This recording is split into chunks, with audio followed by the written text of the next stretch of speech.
पढ़ाऊंगा। चुंबकीय गुण को समझाइए, उत्प्रेरक गुण को समझाइए और कलर गुण को समझाइए, मतलब कैसे कलर शो करते हैं। तो उन तीनों को मैं आज पढ़ाऊंगा। तो ये 100% फिक्स है कि ये क्वेश्चन आएगा ही।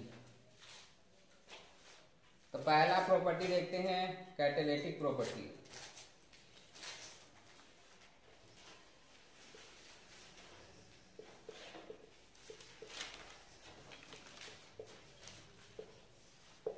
उत्प्रेरक गुण।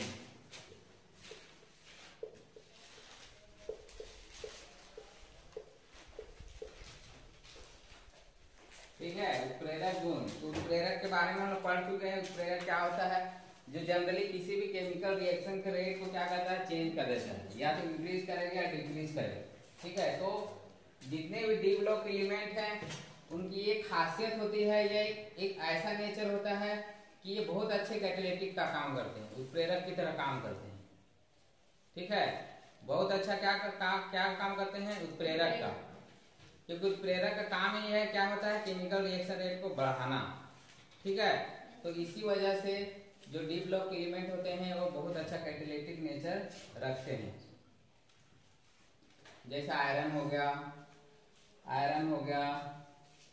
वैनेडियम हो गया, क्रोमियम हो गया, मोलिब्डेनम हो गया, टंगस्टन हो गया, उसके बाद कोबाल्ट हो गया, निकिल हो गया। तो ये सब उत्प्रेरक का काम करते हैं। क्रोमियम हो गया, मोलिब्डेनम, मैग्नीज हो गया, आयरन, कोबाल्ट, निकिल और कहाँ गए? टंगस्टन, ये टाइटेनियम। तो ये सभी उत्प्रेरक का काम करते हैं। ठीक है, मतलब केमिकल रिएक्शन के रेट को बढ़ाते हैं। तो ऐसा क्यों करते होंगे? डी ब्लॉक के तत्व उत्प्रेरक का काम क्यों करते होंगे? कल मैं बताया था कि किसी भी डी ब्लॉक एलिमेंट का जनरली इलेक्ट्रॉनिक कॉन्फ़िगरेशन का फॉर्मूला क्या होता है, बताया था ना? बताया था कि नहीं? हाँ, चलो नीलकमल खड़े हो। क्या होता है फॉर्मूला डी ब्लॉक के तत्व का? n-1। हाँ, आगे डी। हाँ, 1 - 10। 1 - 1 नहीं, वो 1 से 10। हाँ, 1 to 10। 1 to 10। उसके बाद क्या है? NS 0 to 0। तो ये डी ब्लॉक एलिमेंट का, बैठो, ये डी ब्लॉक के किसी भी तत्व का जब इलेक्ट्रॉनिक विन्यास देखेंगे तो उसका फॉर्मूला है। ठीक, तो ये जो डी ब्लॉक के तत्व होते हैं उसका जनरली क्या होता है? ये n-1 डी खाली रहता है। इलेक्ट्रॉन क्या होते हैं? खाली रहते हैं। ठीक है, क्या रहता है? ये खाली रहता है। ठीक है, जनरली देखना, ये जनरली खाली रहता है। जैसे 3d1 आएगा, 3d2, मतलब तुम समझ रहे हो। जैसे किसी का 3d1 है, डी में मैक्सिमम कितने इलेक्ट्रॉन रह सकते हैं? 10। ठीक है, तो सपोज मान लो किसी में 3d2 है, तो उसका इलेक्ट्रॉनिक विन्यास ऐसे लिखेंगे कि नहीं? Yes sir. देखो ये पूरा खाली है कि नहीं? Yes sir. तो खाली है तो ये इलेक्ट्रॉन यहाँ भर सकता है, ले सकता है। Yes sir. तो इसीलिए जो डी ब्लॉक के तत्व होते हैं क्या करते हैं? एनर्जी को अब्जॉर्व कर लेते हैं। मतलब जैसे उत्प्रेरक का काम क्या होता है? जैसे ये कोई अभिकारक है, ठीक है, उत्प्रेरक का सिद्धांत पढ़ा चुका हूँ। क्या क्या पढ़े हैं? 2 सिद्धांत पढ़े हैं। क्या? हाँ, एक माध्यमिक उत्पाद का सिद्धांत और दूसरा अधिशोषण का सिद्धांत। ठीक है, तो वहां डिस्कस कर चुके हैं कि जैसे ये अभिकारक है। सबसे पहले ये जो कोई उत्प्रेरक है, मान लो कोई उत्प्रेरक है, पहले इसके साथ ये रिएक्शन करता है, ये इसके साथ रिएक्शन करके क्या बनाएगा? पहले माध्यमिक उत्पाद बनाएगा इस तरह से, और लास्ट में ये क्या हो जाएगा? प्रोडक्ट बना लेगा। ये उत्प्रेरक क्या हो जाता है? अलग हो जाता है। तो ये माध्यमिक उत्पाद बनाता है। मतलब ये जो उत्प्रेरक है वो किससे रिएक्शन करता है? अभिकारक से। ठीक है, रिएक्टेंट को। तो कोई कब रिएक्शन कर सकता है? जब इसके पास खाली जगह होगा, मतलब उसके इलेक्ट्रॉन को क्या करेगा? लेगा, तभी तो रिएक्शन कर सकता है। तो डी ब्लॉक के तत्व क्यों उत्प्रेरक का काम करते हैं उसको बता रहा हूँ। समझ गए ना? क्यों करते हैं? क्योंकि डी ऑर्बिटल इनका खाली रहता है, ठीक है, ये खाली रहता है, जिसकी वजह से ये जो अभिकारक होते हैं उसके इलेक्ट्रॉन को क्या कर लेते हैं, ले लेते हैं, मतलब एक तरह से रिएक्शन कर लेते हैं, मतलब जुड़ जाते हैं। बोलने का मतलब क्या है, उससे जुड़ जाते हैं, क्योंकि भाई जब तक जुड़ेगा ही नहीं तो रिएक्शन हो ही नहीं सकता। तो ये अभिकारक से जुड़ गए, ठीक है, मतलब क्या करते हैं, ये अभिकारक से जुड़ गए, मतलब उसके इलेक्ट्रॉन को ले लेते हैं, क्योंकि इनको खाली जगह है, ठीक है। तो जैसे ही इलेक्ट्रॉन लेते हैं तो पहला रीजन तो ये है, और दूसरा रीजन क्या करते हैं, ये एनर्जी को क्या करते हैं, बढ़ा देते हैं। खाली जगह है तो एनर्जी को क्या करते हैं, अब्जॉर्ब कर लेते हैं, मतलब अवशोषित कर लेते हैं, खींच लेते हैं, ठीक। तो हम जो पढ़ रहे थे केमिकल काइनेटिक्स में क्या पढ़े थे, दो तरह की ऊर्जा पढ़े थे, एक देहली ऊर्जा और एक हाँ। तो मैं वहां पे पढ़े थे कि जैसे ये देहली ऊर्जा है और ये सक्रियण एक्टिवेशन एनर्जी,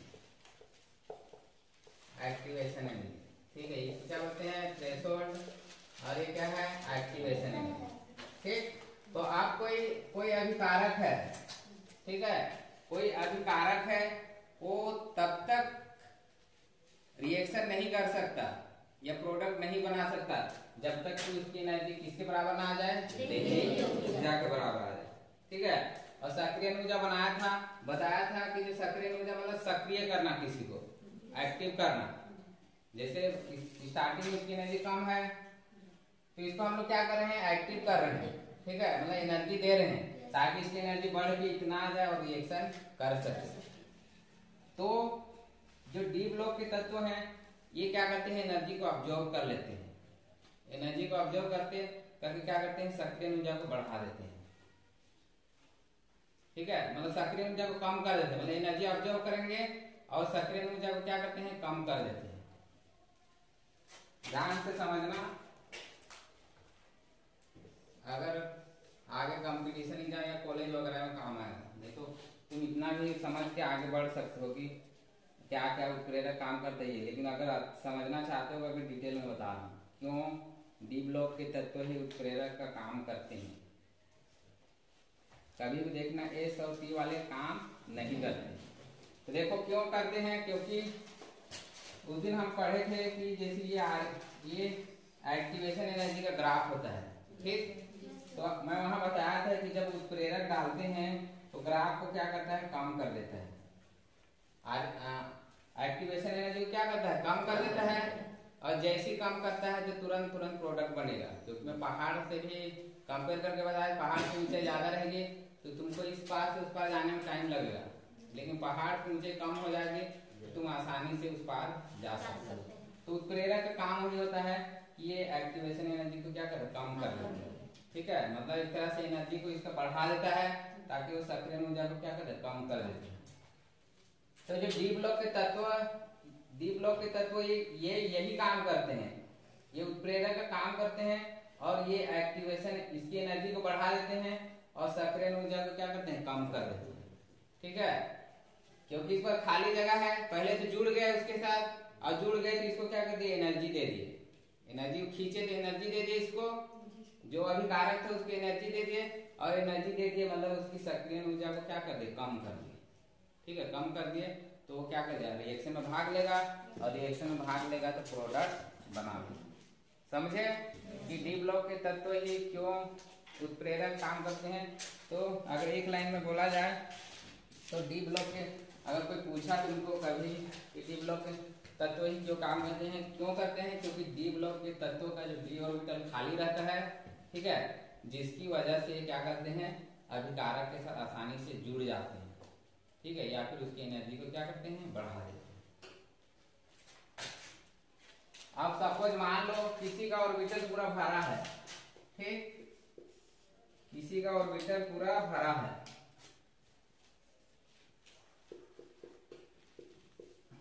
किसी को ऑर्बिटल भरा है, आपको इसी के साथ जुड़ने के लिए आएगा तो जुड़ेगा, जुड़ ही नहीं पाएगा क्योंकि इसके लिए खाली जगह रहेगा, तभी तो उसको इलेक्ट्रॉन को लेगा, जैसे खुद सोचो, अगर तुम्हारे घर में खाली जगह है, ठीक है, तो कोई आकर तुम उसको रख सकते हो कि नहीं? Yes, sir. लेकिन तुम्हारा घर पूरा भरा है, एक भी रूम खाली नहीं है, और उसके बाद कोई रहने के लिए आएगा, तुम उसको रखना चाहोगे या रख ही नहीं पाओगे? तो सेम वही है कि इनका जनरली डी ऑर्बिटल क्या होता है, खाली रहता है।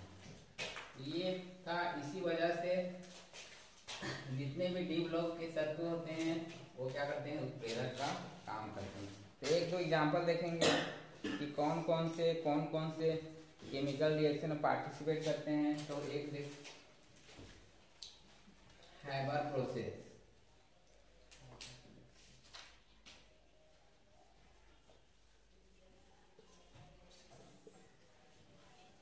ठीक है। हैबर प्रोसेस क्या है, टी ब्लॉक में पढ़ेंगे, ठीक है। हैबर प्रोसेस क्या है, अमोनिया बनाने की विधि, ठीक है। अमोनिया, हैबर एक साइंटिस्ट है, उन्होंने अमोनिया बनाया था। इस मेथड द्वारा नाइट्रोजन को हाइड्रोजन के साथ रिएक्शन कराया और क्या बनाया था, अमोनिया। तो इसमें इसने कौन सा उत्प्रेरक लिया था, आयरन, ठीक है। आयरन उत्प्रेरक की उपस्थिति में रिएक्शन करा के अमोनिया बनाया था। तो याद रखना, कंपटीशन एग्जाम में पूछता है कि अमोनिया बनाने के हैबर विधि में कौन सा उत्प्रेरक उपयोग किया जाता है। तो कौन सा उत्प्रेरक उपयोग किया जाता है, आयरन। उसके बाद formation of sulphuric acid. Sulphuric acid जब बनाया जाता है, ठीक है, सल्फ्यूरिक एसिड बनाया जाता है तो इसको बोला जाता है कॉन्टैक्ट प्रोसेस, हिंदी में संपर्क विधि। क्या बोलते हैं, संपर्क विधि। तो इसमें कौन सा SO2 से SO3 बनाते हैं, तो वाइनेडियम पेंटा ऑक्साइड। कौन सा उत्प्रेरक यूज होता है, वाइनेडियम पेंटा ऑक्साइड।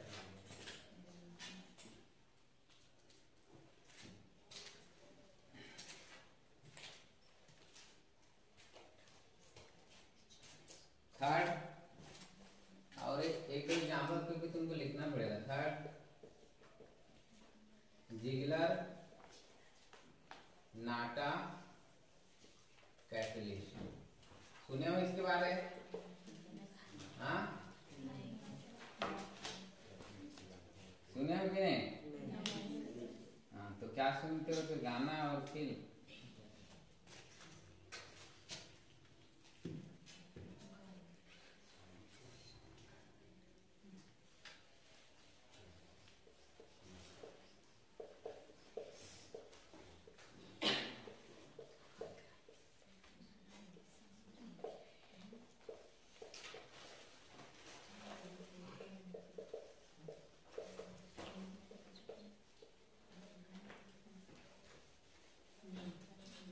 देखो क्या होता है, पहले देखो जिगलर नाटा कैटलिस्ट क्या होता है, पहले सुन लो।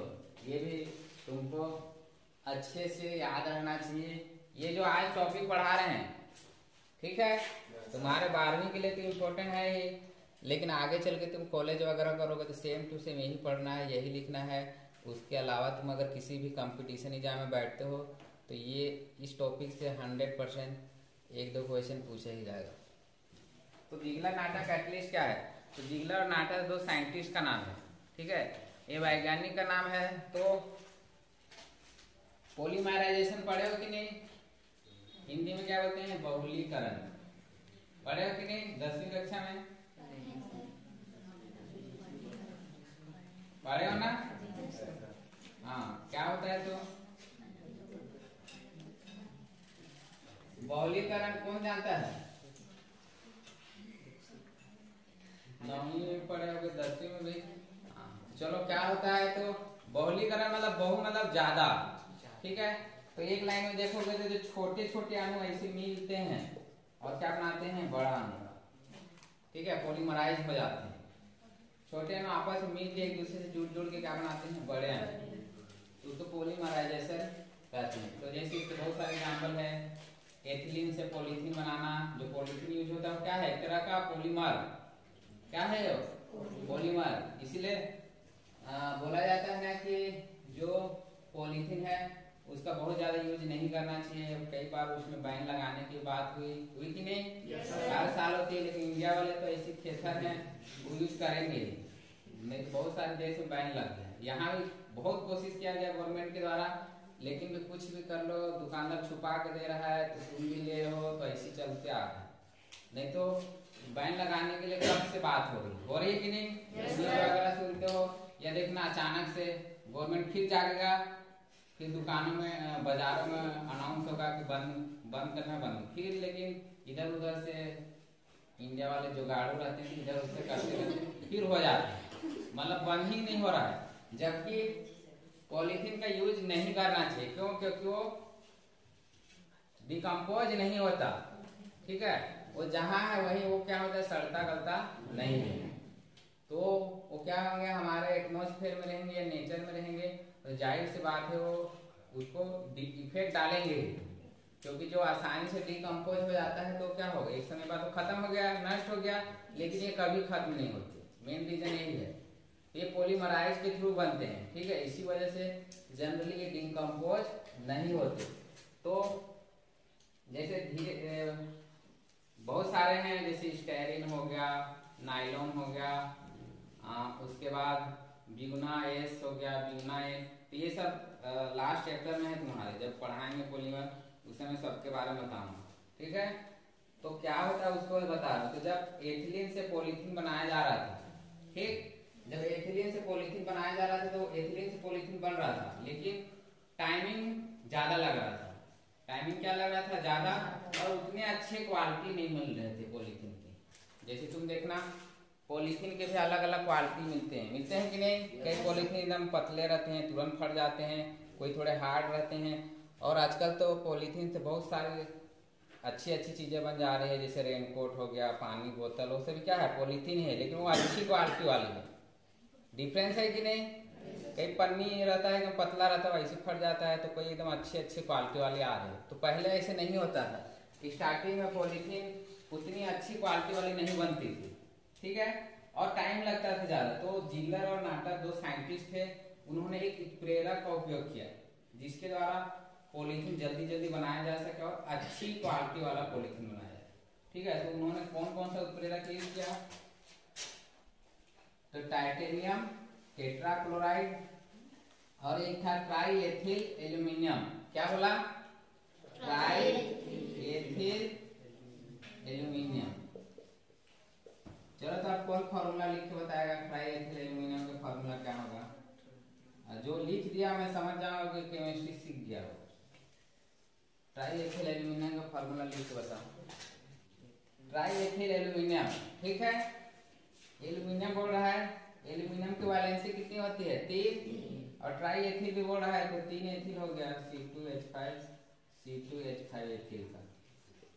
ये हो गया ट्राई एथिल एल्यूमिनियम। तो इसको शॉर्टकट में कैसे लिखा जाता है? C2H5 कितने हैं? 3, तो ट्राई हो गया और तो क्या कठिन था इसमें बताओ? मैं बोला ना, जो इसको लिख लेगा होगा केमिस्ट्री सीख गया, लेकिन इससे क्या पता चला, तुम नहीं सीखे हो। भगवान जाने कब सीखोगे।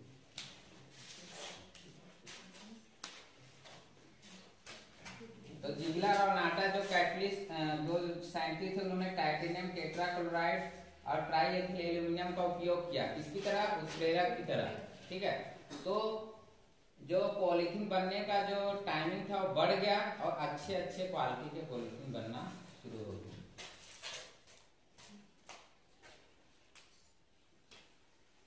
तो ये कुछ एग्जांपल थे कैटलिस्ट का, जो डी ब्लॉक के तत्व काम करते हैं।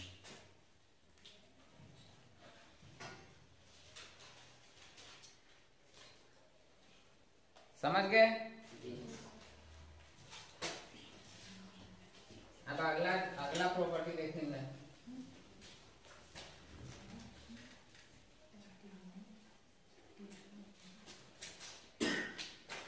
अगला प्रॉपर्टी है कलर प्रॉपर्टी।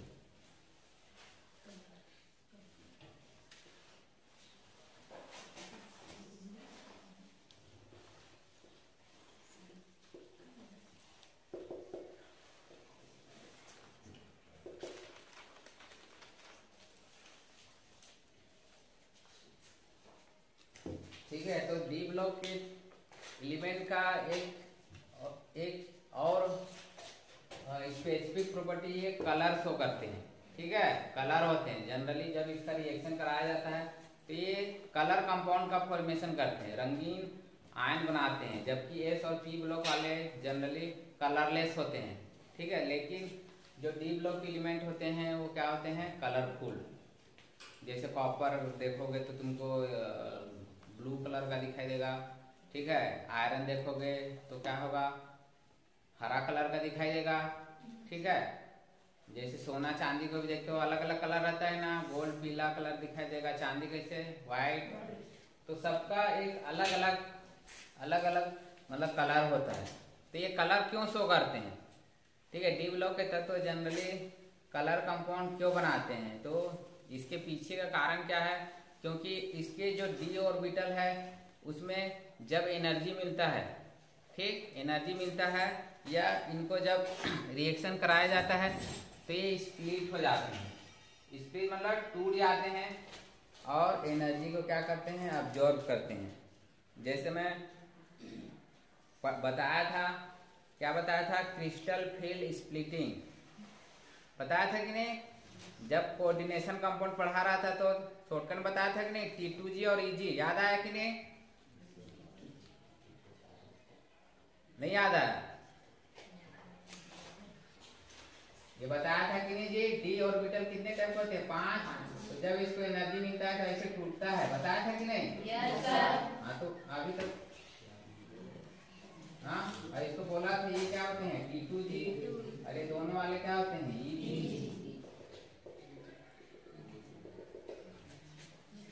तो T2G कौन कौन होते हैं, DXY, DYZ और DZX। अरे क्या होते हैं, DX2, Y2 और DZ।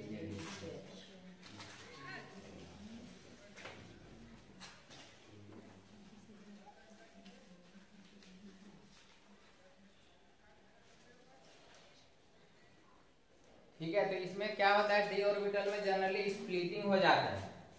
स्प्लिटिंग हो जाता है तो अब क्या होता है, जैसे इसमें कोई इलेक्ट्रॉन है, ठीक है, इसमें कोई क्या है, इलेक्ट्रॉन है।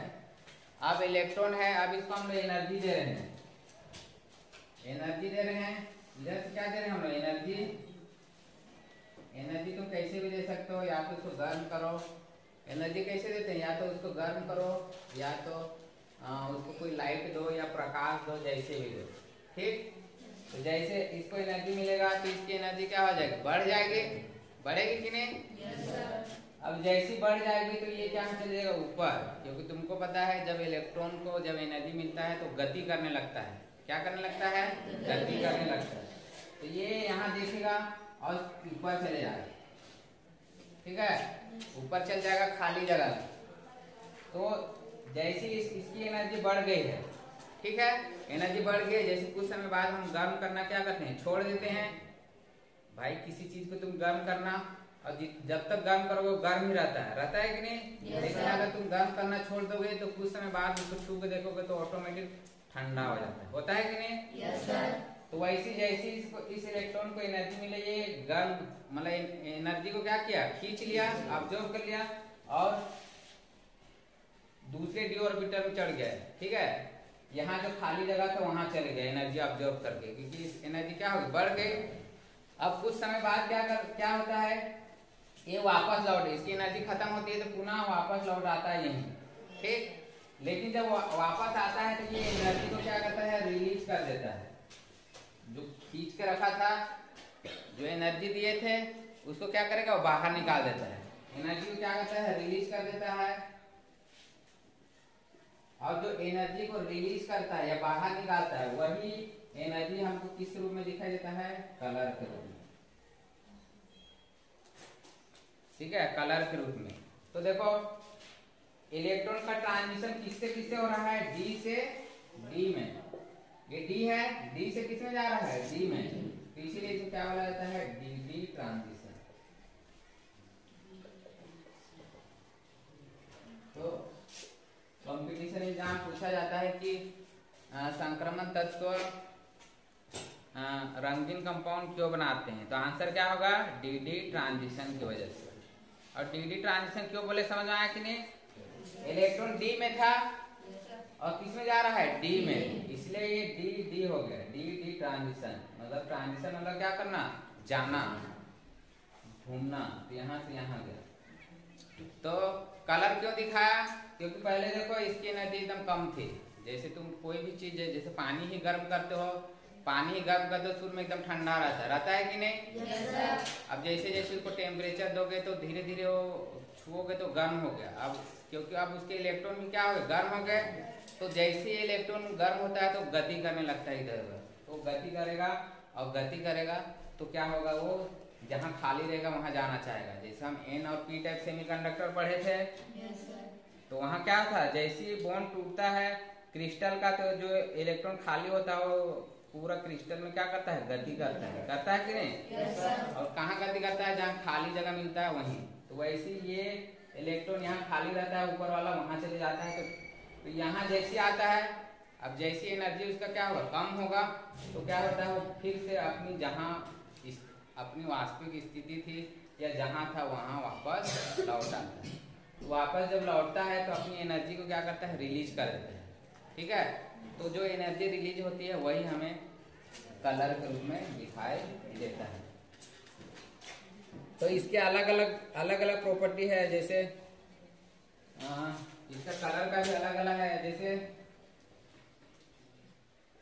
इंद्रधनुष में कितने कलर होते हैं? 7। हाँ, तो उसी टाइप से अलग अलग कलर दिखाता है।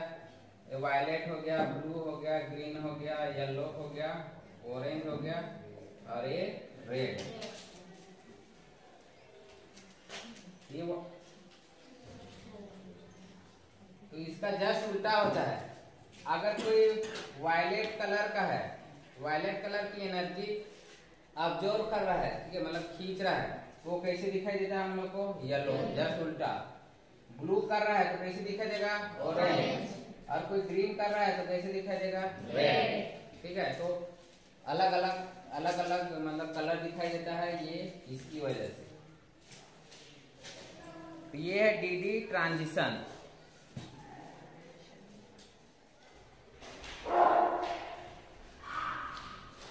इतना समझे कि नहीं? yes, अब और एक लाइन कि वही कंपाउंड कलर दिखा सकता है। जरूरी नहीं है कि सब के सब डी ब्लॉक के तत्व रंगीन होंगे या कलर दिखाएंगे। ठीक है। वही डी ब्लॉक का तत्व कलर दिखा सकता है जिसमें इलेक्ट्रॉन क्या होंगे? अनपेयर। जिसमें इलेक्ट्रॉन क्या होंगे? अनपेयर। जैसे यहाँ में बताया इलेक्ट्रॉन क्या थे? अनपेयर। अगर मान लिया जाए इलेक्ट्रॉन ऐसे रहते, पेयर रहते, तो ये कलर नहीं दिखाता। समझे? कलर क्यों नहीं दिखाता? क्योंकि ये पहले से पेयर है, तो इसको एनर्जी देने से भी ये जाता ही नहीं, क्योंकि ये पहले से ही बॉन्डिंग बना चुका है। ठीक है। अब बॉन्डिंग बना चुका है इसलिए कलर नहीं दिखाएगा। तो याद रखना, वही डी ब्लॉक का तत्व जो कंपाउंड बना सकता है, जो क्या होगा? जिसमें अनपेयर इलेक्ट्रॉन होंगे। जैसे एक एग्जांपल, अगर एग्जाम में ऐसे आता है कॉपर 2+ कलर कंपाउंड होगा कि कलरलेस होगा, तो तुमको निकालना पड़ेगा। कॉपर का कितना होता है? 3d10 4s1। कल लिखे थे, लास्ट में आता है 3d10 4s1। तो कॉपर 2+ मतलब 2 इलेक्ट्रॉन को निकालना है, तो एक तो यहीं से निकलेगा। सबसे पहले इलेक्ट्रॉन किससे निकलता है? 4s से, s वाले से। एक यहाँ से निकल गया, एक यहाँ से, तो कितना बचेगा? 3d9 4s0। अब 9 इलेक्ट्रॉन को भरेंगे हम लोग इस तरह से, 1 2 3 4 5 6 7 8 9। एक इलेक्ट्रॉन बच गया अनपेयर, मतलब ये कलर दिखाएगा। ऐसे चेक करना है, मतलब ये क्या होगा? कलरफुल। ठीक है। जो कि कॉपर में बताया कौन सा कलर का होता है? ब्लू। ठीक है, नीला कलर का दिखाई देता है। उसके बाद जैसे मान लिया जाए स्कैंडियम 3+, तो ये कौन सा कलर का होगा? ऐसे एग्जाम में आएगा, या कई कलर दिखाएगा कि नहीं दिखाएगा। तो तुमको लिखना है स्कैंडियम क्या होता है? 3d1 4s2। तो 3 प्लस मतलब तीनों इलेक्ट्रॉन निकल गए, तो एक भी इलेक्ट्रॉन नहीं बचा गिरगा, मतलब ये क्या होगा, कलर, क्या होगा, कलरफुल, क्या होगा, देखिए गधे ने सब कलरफुल बोल रहे हैं। एक भी इलेक्ट्रॉन अनपेयर नहीं है तो क्या होगा, तो बेसिक कलरफुल बोल रहे हो, क्या होगा ये, कलरलेस। तो ऐसे एग्जाम पूछता है, जैसे निकेल 2 प्लस दे देगा, और एक एग्जाम्पल जैसे निकेल 2 प्लस ये देगा कि ये कलर होगा, कलरलेस होगा, ठीक। तो इलेक्ट्रॉनिक विज्ञान लिख के देखना है, निकेल का क्या होता है 3d8 4s2। कल इसीलिए सिखाए थे तुमको इसको जल्दी जल्दी करने के लिए। और 2 प्लस मतलब 2 इलेक्ट्रॉन निकलेगा तो एस से निकलता है तो क्या आएगा 3d8। अब 8 इलेक्ट्रॉन को भर के देखना है, 1 2 3 4 5 6 7 8, तो 2 इलेक्ट्रॉन क्या है, अनपेयर, मतलब ये क्या दिखाएगा, कलर दिखाएगा, ठीक है। तो nickel 2 plus generally green colour का होता है, हरा। तो ये था कलर कंपाउंड। तो कौन कौन कैसा कलर दिखाता है, जैसे तुम देख सकते हो, अगर लाइव में अगर यहाँ केमिकल रहता तो तुम देख सकते हो, कॉपर हमेशा नीला दिखाई देता है, निकेल हमेशा हरा दिखाई देगा, परमाइड